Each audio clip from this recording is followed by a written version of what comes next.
What's going on, family? How y'all doing? This is your boy John, aka J David, and this is the Cavalier Convos podcast you are listening to. Tonight, I got a few friends here with me. We got Dwayne in the building. Yo, what's good? We got Iphonzo in the building. What's going on? We got Kenny in the building, and we got my brother Brian in the building. Yes, sir. One love. Well, we ain't in the building. We actually doing this over Zoom. I was saying, we're not in the building. We all in our own little places because of the coronavirus. We on lockdown. Yeah, man. So being that we are on lockdown, we are all doing this episode via Zoom. So bear with us as we go through this episode. But we wanted to go over some things in regards to the first 4 episodes, kind of reviewing that a little bit, talking about that, and just kind of going in on just some of the different topics that came across and kind of giving the people just a idea of just what our thoughts were and what our mind was at, not just while recording it, but also as we were listening to it with the rest of y'all. So, yeah, I'm going to start out just talking about episode 1, man. I think, for me, episode 1 was probably the most defining episode just because of it just gave context. But I'm going to go around the room, and we're just going to kind of see, what you guys' thoughts were in regards to, just your thoughts on that first episode, the introduction to Black masculinity. If you have not listened to it, please go back. Just stop listening to this right here and go back and listen to all 4 of them episodes before y'all go and listen to this episode right here, because I think it'll be very helpful and eye-opening for y'all. So first, I'm going to go with Kenny. Kenny, you got to just kind of talk about what your thoughts were on that first episode, bro. I felt like there were a lot of takeaways for a lot of people, especially when it comes to Black women and single mothers. It kind of sucks that there's a majority of Black men who are raised by single parents, and most of the time those are single mothers. But, we get our influences from so many different places outside of the home.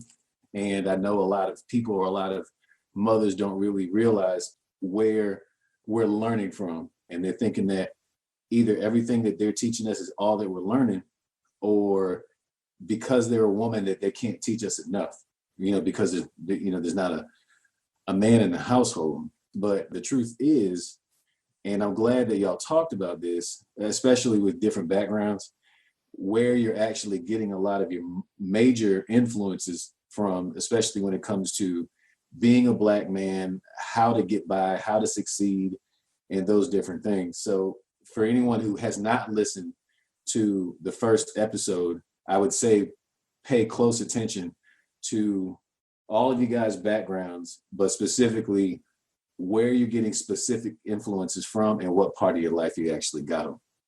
Dope, man. Appreciate you sharing that. So, Dwayne, man, I guess you could go next and kind of tell us, man. You were on the first episode, so kind of talk through that. Yeah, like we were saying, we was all come from different backgrounds.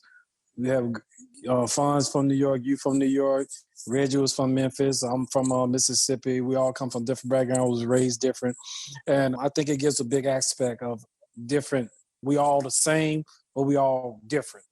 Like Kenny also pointed out about the single mothers raising a young man. We always talk about the men need to step up. We definitely got to step up as Black men. That's one big thing, because I said something at the end about manning up. All Black men need to man up. We always point the finger about everybody else, what they're doing wrong, or complaining about everybody else is their fault, but we need to start pointing at ourselves and realize that it's us that need to make the change. No, I appreciate that, bro. So, yeah, man, I most definitely agree with both of your sentiments. Fonzo, you could kind of go and kind of share with us real quick, man, your thoughts on the first episode. Great introductory episode. Gave them and the listeners an idea of the coming episodes, what they can expect from the host, what they can expect from your friends, the speakers, and it kind of gave them an idea who we are individually. And I think that's great when you're listening to a podcast, if you're watching a movie, you want to get a feel for the characters that you're going to be listening to. And I think each of us had backgrounds that was pretty interesting. And despite who might have been listening, there was some ear that heard what we said that more than likely can relate. They can hear it and go, okay, I can identify with this. They may not have listened to drug dealer background. They can say, well, listen, I grew up in a church background, or I grew up in this background. Despite whatever they grew up at, it was something that was said that they can grab onto, go, okay, I look forward from the next episode from this guy. And I think that's the beautiful thing of having more than one person on a podcast, because you can reach more people and make a bigger impact. But that was what I got from the first episode. Great episode. Yeah, man. The funny thing is that first episode, that beginning part, and I'll let Brian kind of go and talk after I get through at this point, but just how the different perspectives, and also like it wasn't just one kind of person on there. Literally, like black men from wherever could literally see themselves in someone, certain aspects of their life. That was dope. But Brian, bro, go ahead and kind of fill us in, my man. Well, I was sitting on the water contemplating this whole coronavirus thing, even I heard the first episode. And not being a part of it, I still was very intrigued by each of y'all's different perspective about it. Each one of you had something different that y'all brought to the conversation, from different backgrounds, like Dwayne was saying. And I can relate to each one of y'all a little bit from each one. So I was that person listening to it for the first time, and it grabbed my attention to the point where, you know what? I would want to keep coming back to this podcast so I can hear another episode of this because I'm interested in what they had to say. So it definitely was an attention grabber. It really got home to what's going on out here. A lot of young black men definitely going to pay a lot of attention to it. I sent it to my nephews, and they told me, "Yo, Unc, I like this." And they teenagers, 17. So, and they was surprised, amazed that I was a part of it, and they were like, "No, how do we get do something like this?" I'm like, "Well, I got the same means, the same way. I can do it right there at your mom's house." And so they looking to doing something similar now. So yeah, they like. No, that's dope, man. That's dope. That's what's up. And I remember Iphonzo talking about that in one episode. I forgot which one it was. Was it Image of the Black Man that we was talking about? Where you said like something about like, you don't always gotta play ball. You can do a podcast. A podcast is cool. Yeah, man. So like yeah, facts. It's funny, man, how you like something like this, like you say certain things and like kind of inspires and triggers something to spark in other people. And that's what we honestly want to do with the podcast, is just be able to inspire and just give people something to think about aside from, just the norm. So I got another question. Now, when y'all first listened to the podcast, we recorded it, but then we went back, obviously it was edited and things like that. And we went through and listening it back. Do those things that we talked about, or those things that, when we first heard it, do those things still remain consistent in regards to our thinking? Well, I can say everything I said is still consistent. I know I look back at some of the podcasts, I listen back to it, even when the time we were talking about racism, about teaching kids or stuff like that, and I saw Fun's view. And, when you sit back after we had a discussion, you sit back and I kind of get what he was saying. And I think we all kind of get what each other was saying, about Fun was saying, I'm not going to teach my kids because I don't want them to think this man was superior over their grandmother. I get where he's coming from. I get where he's from. I think he got what we was talking about too, is like I would show them so they know kind of like the history or something, like where some of your people came from. They struggle to get you where you are now. You get what I'm saying? So I think, I get you. I think we all kind of touch. I'm looking at that. That's one scenario I'm just talking about, that we all kind of like learn something from each other. Yeah. I learned his opinion. He felt where we was coming from, because at one point in time we got a little heated because we were going back and forth, but we had to sit back and listen. And when I go back and listen to it, I like, okay, now, some of the stuff did register more after I listened to it again. Yeah, so I want to ask, because like me, Dwayne, and Iphonzo, we were at the recording, and we were probably the main people talking during that recording. But I want to ask Brian, where as they were listening to that, it was episode 4, Rehabilitation of the Black Man. While we were having that conversation, I want to know what y'all thoughts were while we were having that conversation. Listen to it. Well, one, I was jealous because I wanted to be a part of that conversation.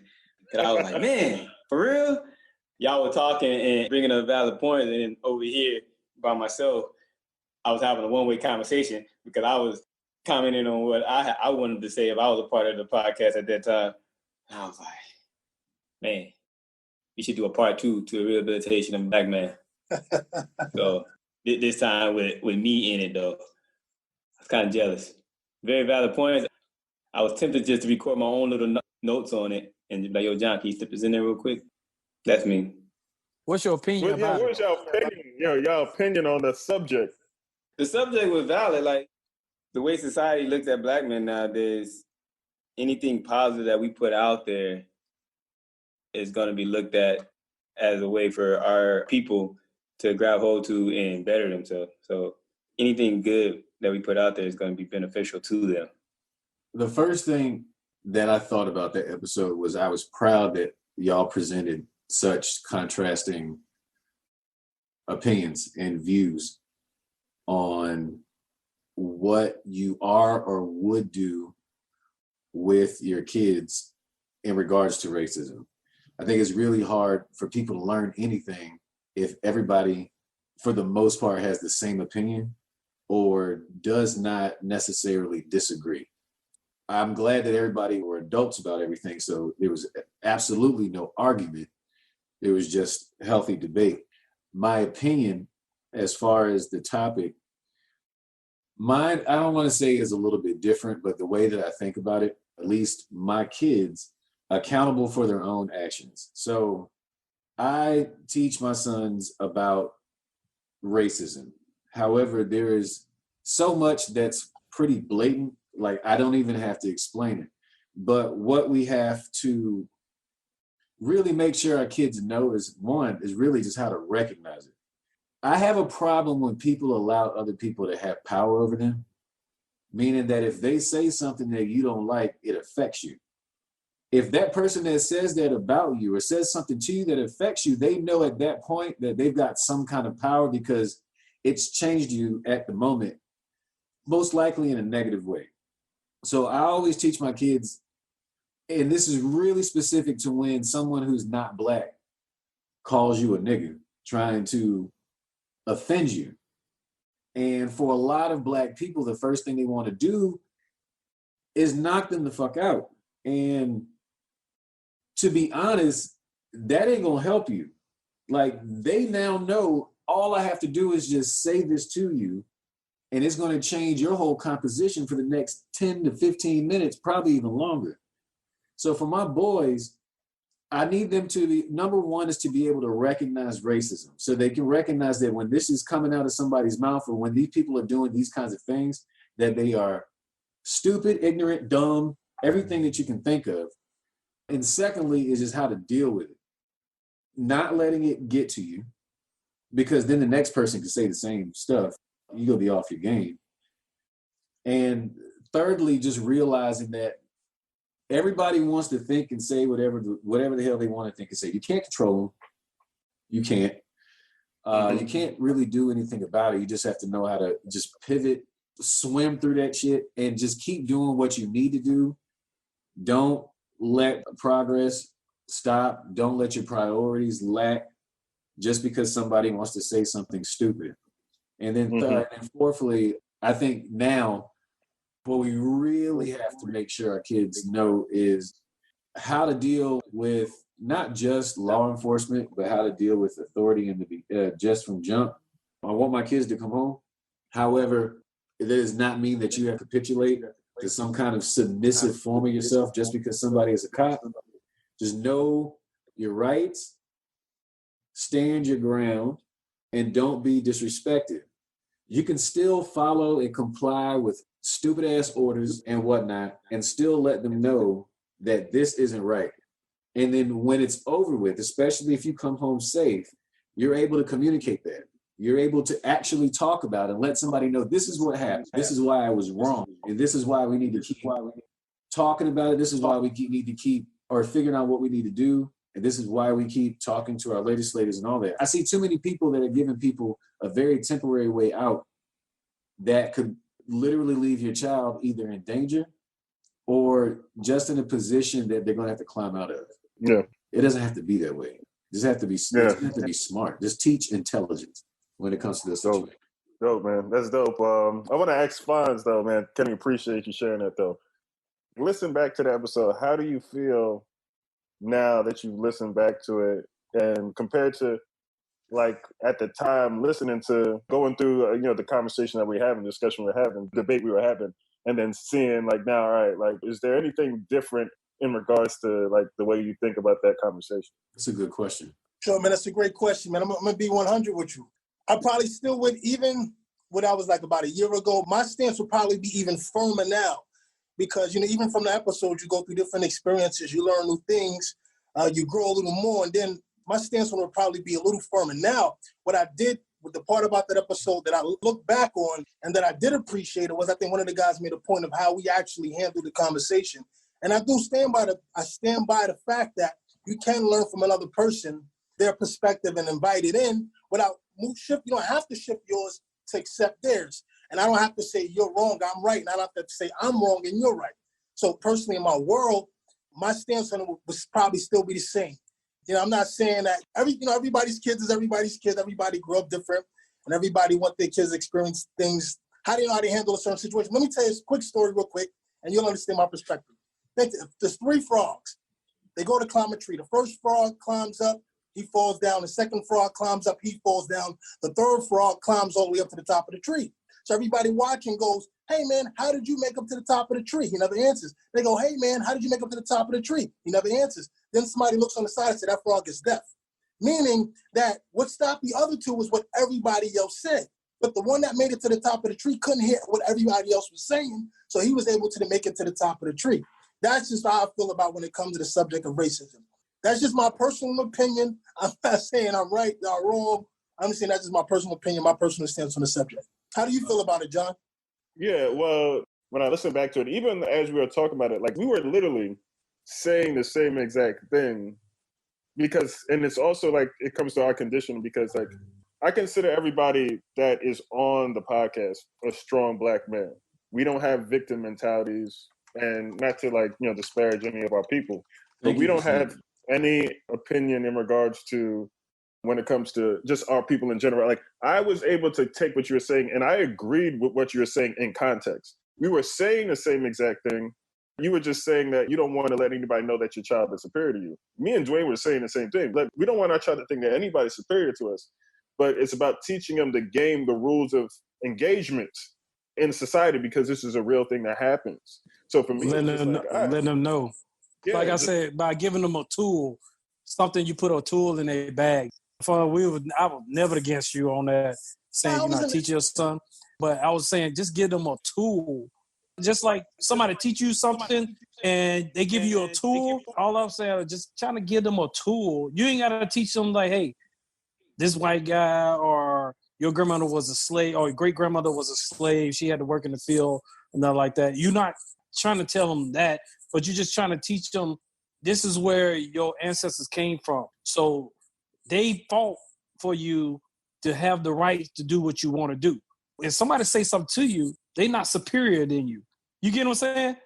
Yeah. So that's why I teach my kids. Only reason I say that, because my aunt was part of the Woodworth sit-in. She worked with Medgar Evers. If y'all don't know who Medgar Evers is, he's a civil rights leader in Mississippi. Yeah, Medgar Evers, yeah. She worked with him, and she's part of this Woodworth sit-in, and she's a video and everything of her going through. And a lot of times I teach my kids, your aunt, your uncles was part of this. They did things for you so you can have the things you have. That don't mean that man was superior. They just fought. They didn't have no give up. They didn't lay down because the man said, I'm not going to feed you. You cannot eat in my counter. They stood up and took it on the chin, and guess what? It came back. They never was laid on their back. And that's all I was just, you know what I'm saying? Just give them the tools so they know that, hey, you're going to get knocked down. Somebody going to try to knock you down, no matter what. But it's up to you if you're going to get back up and face it, or you're going to lay down and let him be superior over you.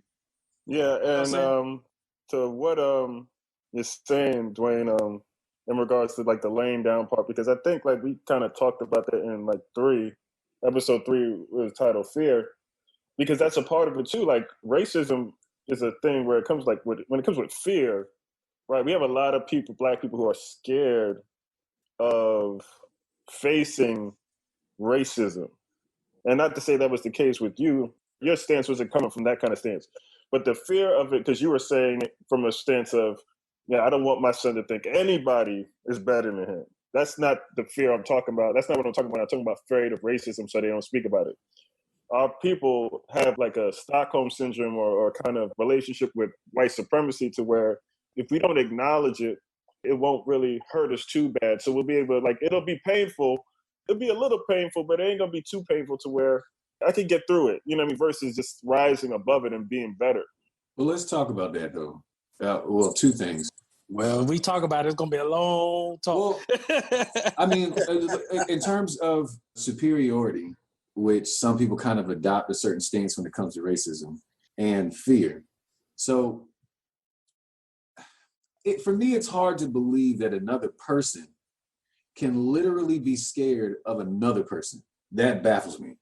That could be sometime personality, and then that could be sometime how you're raised. It could be a numerous of different things. I try to teach my sons, if anybody say anything to you, you don't feel like you like it, stand up. Now, you don't never bow down. You always stand up, hold your head up high, because it's just all about sometimes. Prime example, we talked about single mothers raising their sons. They can teach their sons only so much. Some of the sons don't have that father figure or that role model like a lot of other guys, have. So sometimes some of them guys, they didn't know no better. They was, what's it say? They was weak. Thank fun. They were weak. Pretty simple. They was very weak. They didn't know. As we get older, we start teaching our young men, not just our kids, but all young men. We start teaching them like, hey, I'm not telling you to go out there and fight everybody, but hey, hold your head up high, stand up for what you believe in. But when you're right is right and wrong is wrong. But at the same time, don't feel like somebody's more superior than you because of their position. For example, Brian can relate to this. Being in the military, you got butter bars. We call them the first lieutenants. We call them butter bars. Sometimes they come in and think they superior. And I'm an NCO. I'm like, hey, sir, you don't know this. I had to let them know. Even though you outrank me, but at the same time, you got to let them know, but you do it respectfully. Be like, hey, all due respect, sir, but this is not how it works. This is how it's supposed to go. You could do that. You just teach them how to do things strategically. If they do disagree with something, just do it strategically. Because right now, in the society, because they expecting us to blow up as black men. They want us to blow up. I want to hear Brian's opinion on talking about now in regards to the fear and the racism part, man. Like, how do you feel? I was waiting to hit my man point. From what I was going to say, mainly, if we teach our young kids and our young men and women about our past and everything our people have been through, and teach them about our history before slavery, because we had a history before slavery. So they need to know that we were doctors, kings, princesses, all that good stuff. And that that slavery was only a part of that history. And so if they know where we came from, it makes it easier for them to be like, you know what, nobody is superior to me because I'm on the same level, if not more than them. Now, on the same thing y'all were talking about when it comes to fear, you have to teach your kids about society today. That doesn't mean they have to fear anybody. They have to know what's going on in the world. But with that, you need to teach them, okay, this is what's going on now, but this is how you can change it to be better for us. So if you teach them what they need to know now to survive, but then you also teach them what they can do to make what's going on now better, it'd be so much easier for them to face those people when they start saying those negative things. You're like, you know what? You're ignorant. That's irrelevant. You have no sway over me. This is what I can do, and this is what I'm going to do. And then when you do that, I think you empower our young people to stand up, because now they know that nobody's better than me. I'm just as good as that person. No matter what you tell me, you can't stop my progress. Like Kenny was saying, I'm going to keep going. I'm going to keep doing what I got to do because this is the goal I'm trying to reach. And so you can try to put me down as much as you want, but at the end of the day, I'm still going to keep moving along. I'm still going to accomplish what I set out to do to help bring all the other people that I left behind up to the front with me so that we all just be out here living life. I want to hear Fonz. Fonz always got a good story. He always, like the frog, he always got a good one. So I want to hear what he got to say. I like you know what? I wanted to hear Kenny's point. He was making a point about fear, and I was waiting to see what he was going to take, where he was about to take it to. I was waiting to hear how he was going to close that out on what he was about to add to it. So fear of another person usually is derived from like one or two places. One, physical dominance. Two, financial dominance, meaning that in most cases, this person fears another person because they immediately go into, if there's a physical confrontation, this person might best me. Or secondly, when it comes to somebody who may not be physically dominant at all, they fear this person because they may be able to hold something financially away from them because you don't agree or you're going against what they're saying or what they're doing. That's true. So the first part, and it's been mentioned already, is do this when our kids are very young, is to instill in them value in themselves. And when you feel that you just by existing present some kind of value, like there's really nothing no one could ever say or do that can make you feel like you are inferior to them at all. And you'll also see the same thing in people in general. When you see all these other people dealing with other people, if they're dealing without fear in other people, they move differently. Because one, even though they might not be self-sufficient in certain places, they still don't feel like somebody else could take something away from them if they do something about it.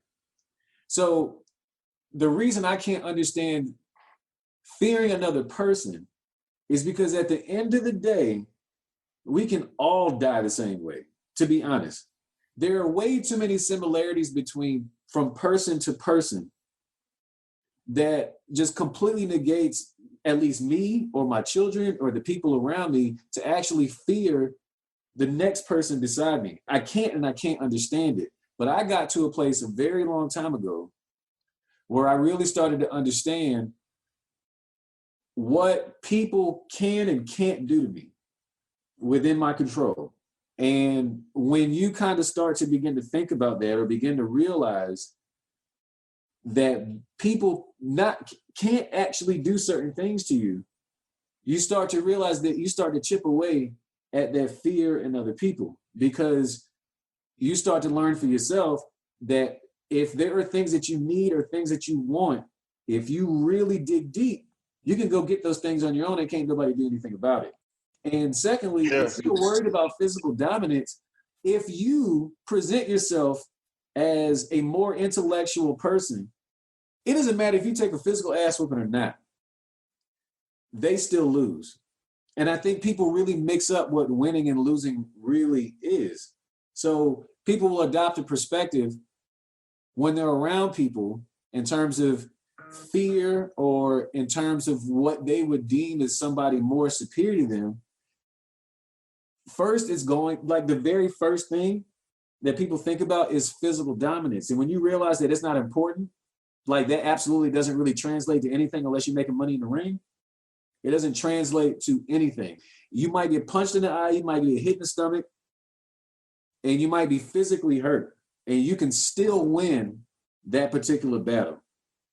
I don't think that people think about a lot of things that way. They minimize consequences, and they minimize what the situation really is, all the way down to literally one of those two things, either being physically inferior to somebody or being financially inferior to somebody, when there's way more to it than all of that, especially if they're trying to present a situation. Like, to be honest, if you really think about what you're going through or something like that, most of the time your opponent or your foe or whoever's against you is going to minimize the situation themselves. So they're going to dumb down really where they feel like they're superior to you in one or two places. When those are not the only two perspectives that there are in any situation. Mm-hmm. They're not. We're almost conditioned to think that shit. Yeah, man. Nah, you hit that joint.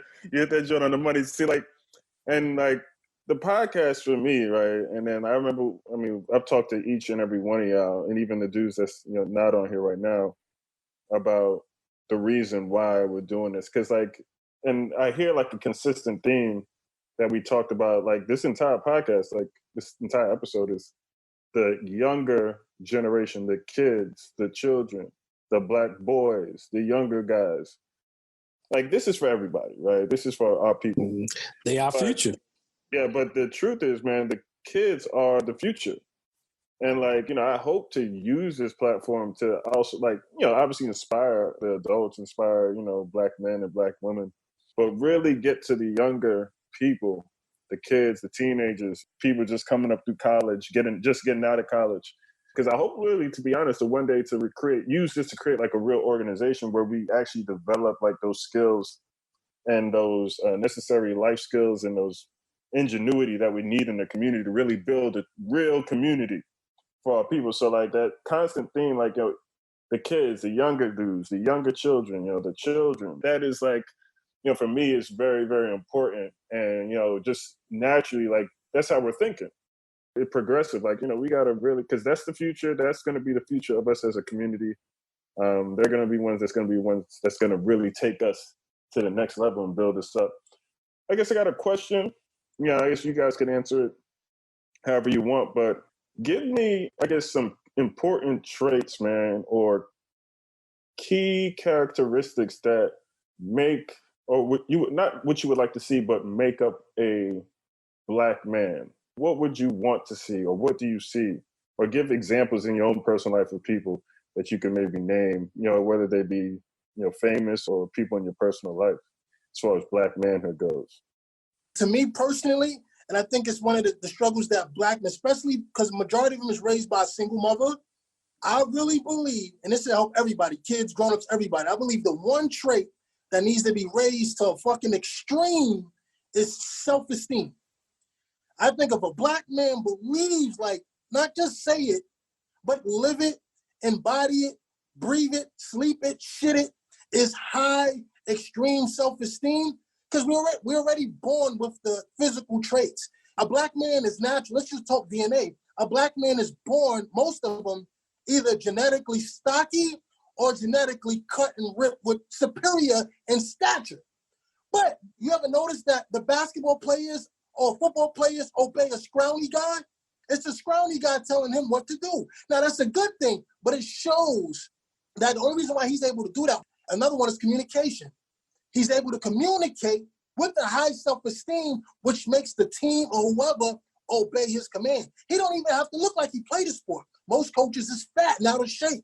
But through his communication, through his self-esteem and his ability to transfer that into the boys, into the players, or look at the fucking president. He's not in shape. But his ability to communicate his self-esteem and his words effectively makes him what? The president? Think of a salesman. You think about money. Same way. High self-esteem and communication. I look at money like a female. If you got high self-esteem and great communication, you could have both. You give that to a Black man at a high level, he's unstoppable. You can give him any subject, he'll learn it. He'll dominate it on both ends, physically, mentally, emotionally, and spiritually. That's my belief. Yo, fine. You took the word out of my mouth. So I wasn't going to say self-esteem. I was going to be more like confidence. You instill confidence in a man. You instill confidence in a Black man that he can do anything that he can set his mind to. Like you said, be president, Barack Obama. Like, they can do it. He's unstoppable. As long as he has that belief that no matter what he set his mind to, he can do, there's no fear in keeping him from trying. And so that's like the number one thing. Confidence. You have confidence, everything else will just fall in line. So for me, the ideal Black man just has to be confident in everything that he does, everything that he sets his mind to, every action that he wants to do. Just go confident into it. So I try to instill that into my boys. Hey, whatever you're going to do it confidently. Go into it knowing that I can do it no matter what's going on around me. I can do this. So if you have confidence, you pretty much got everything. I'm a confident individual. I'm a confident individual. I'm the smallest one in this group, and I'm probably the most confident one. I know what I'm capable of if I set my mind to it. I go confidently into everything that I do. Dope, man. Kenny, what you got, bro? I wholeheartedly agree with both of y'all. I think that everything starts with what we give our kids up here and teaching them about self-worth and teaching them what confidence will do for them, because it changes everything that you do. From personal experience, in terms of an influence, I mean, I get a lot of Black male influences from a lot of places, especially from a lot of educators. But to be honest, I do learn from my dad's mistakes. And, my parents divorced when I was in like kindergarten. Now, it's not like my dad wasn't in my life. He was still lived in the same town. We was over his house all the time, but the household changed, of course. But just the way that we were raised by my mom and to witness the things that my dad did or didn't do, it affected how or what kind of father I was going to be because of the things that I wish that I had gotten, even though my parents had divorced, or because of some of the things that I did get and whatnot. I don't think enough of us really think about the mistakes that people have made before us. We always think about their successes, but we might not really think about their mistakes enough, when the mistakes are the reason why we should go vote, because of what our grandparents did in order for us to go vote. Their mistakes are the reasons why we should go out and do a whole lot of other stuff, just because of what our grandparents and our ancestors fought for. And I just wish that we would think about those things a little bit more often, because we tend to do a lot of the same things over again, even though the times have changed or the era is different or whatnot. But when you really break it down, a lot of where those who were before us failed, we go and do the same shit again, thinking that, it's a different time, so maybe this will work. It's like, nah, it's not. I hate when people try to say that you cannot bring slavery into this conversation. So if you're not Black, you might say that. But if you are, most of us, we're not immigrants. We've been here because we were brought here. And you have to think from day one what that does to generation after generation after generation of people, if you're trying to make sure that these people are broken down from jump. It is to the point where everything that was psychological is now genetic.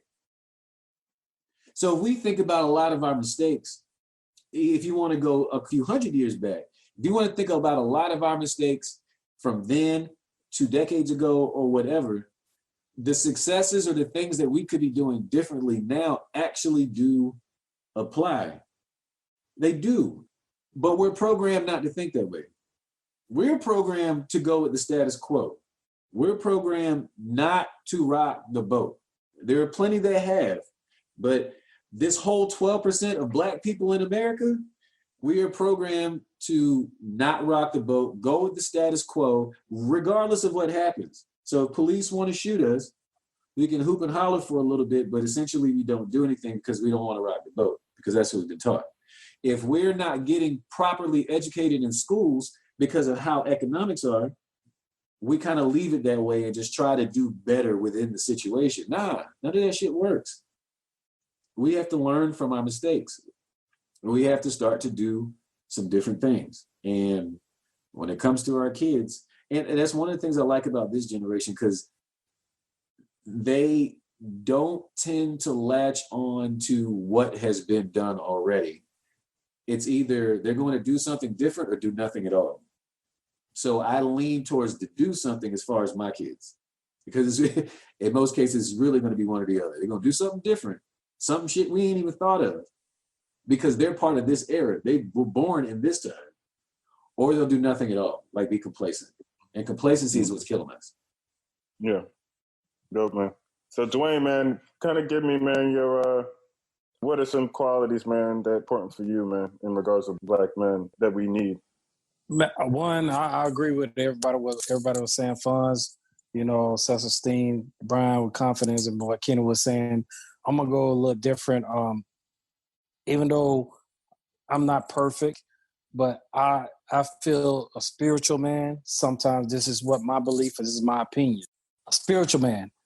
Everybody think a spiritual man, he just so holy. No, I'm not saying that. I'm saying if you put your life and you walk the right path with the man upstairs, you will be a stronger man. I feel like because you look at things different, you see things different, you speak different, you hear things different.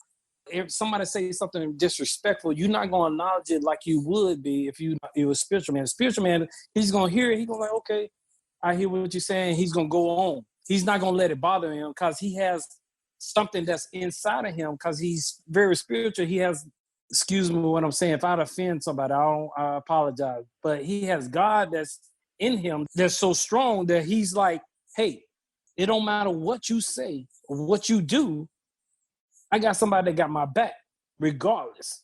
With being a spiritual man, all these things factor together with the confidence, self-esteem, and what Keno was saying. All this factored together. But I feel like being a spiritual man, sometimes you, like I say, you walk different. I'm not perfect. He's still working on me. I'm far from perfect. He's still working on me. I got a long way to go. So I look at sometimes it's just all about how you raise and what you believe in. I just look at it that way because that's where I grew up. My father was a pastor. I have uncles, aunts, and everybody, all that were pastors, ministers, and things like that. So when I see things like that, when you hear certain things, they handle things different. Like me, somebody say something to my family, I'm ready to go, hey, let's fight. They might see saying, no, we don't have to fight. Trust me, it's going to handle itself in due time. You know what I'm saying? I'm looking like, dog, we're going to handle it right now. But that's just because of me. But when I look at things like that, and when they say it handle itself in due time, and eventually it does handle itself in due time. It's just because the faith and what they believe in is just because they had that faith, so it handled the way it did. So I just look at it that way, a spiritual man, because I'm not going to say everybody got to be a spiritual man. Everybody got their own beliefs. Everybody believe things differently. I got one Bible verse that I always focus on. It's Philippians 4:13. I can do all things through Christ to strengthen me. I feel like he's my rock. He's my salvation. When I'm in sinking sand, he picks me up. He turns me around. He placed me on solid ground. Things like that.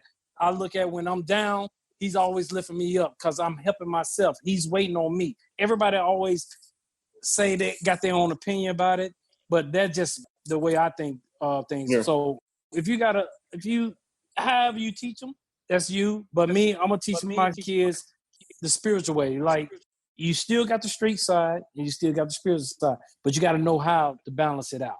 Yeah. If that makes sense. Dope, man. So, yeah, man. So, I mean, to close out the thing and the important things for me when it comes to Black men and what we need to have in the community is obviously, self-esteem, confidence, all these things. Spirituality, morality, I would kind of tie that in with spirituality. I mean, that stuff is important. Understanding, where you came from. Got to be able to, in order to do what you need to do to be a protector and provider, you have to have some type of element in those things. You have to have values. You have to have morals. You have to have confidence. You have to know who you are and where you came from and the people that came before you. So the big thing is, like, we need more men and young men focusing on the things that's going to take us over the top. Like Kenny was saying with the conformity, we get real. Our community has done a lot of the same things over and over and repeated the same cycles. We can't have that anymore. There has to be a shift and change in the mind state to where we decide that, certain things are going to be pushed aside and certain things are going to be promoted. So confidence, self-esteem, you got to have self-esteem. You got to have a high self-esteem to be a Black man, because the world is going to kick you in the nuts. You know what I mean? Like, I strongly agree. Yeah. Yes. So you got to have tough skin. You got to have skills. You got to have life skills so you can go out there and provide for your loved ones and your family. You got to have a high sense of value and a high sense of morality, because, when you have that, you're stable and you're not distracted and you're not swayed by just things that happen in the world. You're not knocked off easily. So these are the things, like, I want to most definitely continue to promote throughout this podcast. But yeah, but appreciate y'all fellas, man, being on with me tonight. We had some technical difficulties earlier with this. No doubt. Hopefully, man, at some point we can, get back in the studio and record. But, man, appreciate y'all fellas being on here. And this was dope, man. Thanks a lot. Appreciate y'all listening. If you have not already, people, go and listen to the previous episodes. Follow us on social media, Instagram. You can find a bunch of different content on there and stuff. And, just show love and share with your family members, share it with your friends, and we appreciate y'all. We'll be back soon. So can I say something real quick before you cut off, John? Yeah, go ahead, bro. Yeah, I like everybody that listens to the episode. Take something. If you don't email us, Facebook us, or anything, send us a message what you want to hear. Definitely, our single mothers. My single mothers, y'all are queens. I appreciate you everything. If you have any questions, concern, feel free. Him here, Fonz, Kenny, John, Brian. Hey, we are all entrepreneurs. We work, Black men trying to make a difference in the world. Please, let us know what you think. Appreciate y'all, fellas. Thanks for being on, yo.